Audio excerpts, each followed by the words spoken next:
જો ભારત એક જ નિર્ણય લઈ લે તો શું પાકિસ્તાનમાં પાણીની ભારે તંગી સર્જાઈ શકે છે? શું ખરેખર પાકિસ્તાનમાં પાણી બંધ થઈ શકે છે? અને આખરે સિંધુ જળ સંધિ એટલે કે ઇન્ડસ વોટર ટ્રીટી, જેનું નામ ભારત અને પાકિસ્તાન વચ્ચે જ્યારે પણ તણાવ વધે ત્યારે આનું નામ વારંવાર કેમ લેવામાં આવે છે તેની આજે આપણે વાત કરશું. આખો મુદ્દો તમને સમજાવું એની પહેલા તમે અમારા ચેનલમાં નવા હોય તો ખાસ કરીને ચેનલને સબસ્ક્રાઇબ કરી દેજો. સૌપ્રથમ આપણે વાત કરીએ કે સિંધુ નદી શું છે. સિંધુ નદી તિબેટમાંથી નીકળે છે અને ભારતના લદ્દાખમાંથી પસાર થાય છે અને પછી પાકિસ્તાનમાં પ્રવેશી અરબી સમુદ્રને મળે છે. આ નદી સાથે કુલ 6 નદીઓ જોડાયેલી છે કે તેમાં ખાસ કરીને સિંધુ, ઝેલમ, ચિનાબ, રાવી, બ્યાસ અને સતલુજ. પાકિસ્તાનની ખેતી અને લાખો લોકોનું જીવન આ નદીઓનો પાણી ઉપર નિર્ભર છે. સિંધુ જળ સંધિ કરવાની કેમ ફરજ પડી તેની વાત કરીએ તો ખાસ કરીને 1947માં ભારત અને પાકિસ્તાન અલગ થયા, પણ નદીઓ તો પહેલાથી જ વહેતી હતી. પાણી કોને કેટલું મળશે એ મુદ્દે બંને દેશો વચ્ચે વિવાદ શરૂ થઈ ગયો. ત્યારબાદ ઘણા વર્ષોની ચર્ચા બાદ 1960માં વિશ્વ બેંકની મધ્યસ્થતામાં ભારતના વડાપ્રધાન જવાહરલાલ નહેરુ અને પાકિસ્તાનના રાષ્ટ્રપતિ અયુબ ખાન વચ્ચે સિંધુ જળ સંધિ ઉપર હસ્તાક્ષર કર્યા. આ સંધિને વિશ્વની સૌથી સફળ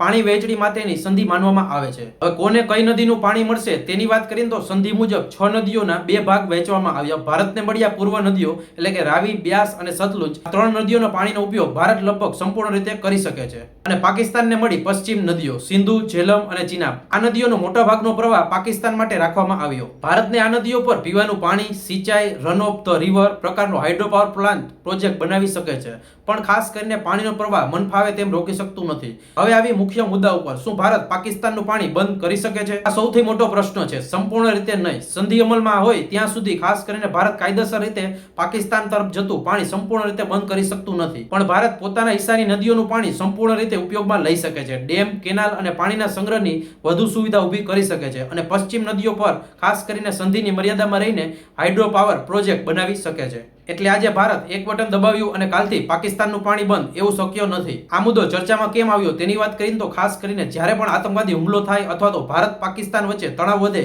ત્યારે સિંધુ જળ સંધિ ઇન્ડસ વોટર ટ્રીટી ફરી ચર્ચામાં આવે છે. ઘણા લોકોની માંગ છે કે ભારત આ સંધિ ઉપર સમીક્ષા કરવી જોઈએ અથવા તો તેને સ્થગિત કરવી જોઈએ. બીજી તરફ ઘણા નિષ્ણાતો કહે છે કે પાણી મુદ્દો માત્ર રાજકારણનો નહીં પણ ખાસ કરીને કરોડો લોકોના જીવન સાથે જોડાયેલો છે, એટલે કોઈ પણ નિર્ણય લેતા પહેલા 1000 વાર વિચારવું પડે. હાલની સ્થિતિ મુજબ ભારતે સિંધુ જળ સંધિ ઇન્ડસ વોટર ટ્રીટી રદ નથી કરી, પણ તેને ખાસ કરીને સ્થગિત એટલે હાલ માટે અમલમાં નહીં તેવી રીતે રાખી છે. 23 એપ્રિલ 2025માં જમ્મુ કાશ્મીરમાં પહેલગામ આતંકી હુમલો થયો. ત્યારબાદ ભારત સરકારે એક મોટો નિર્ણય લીધો.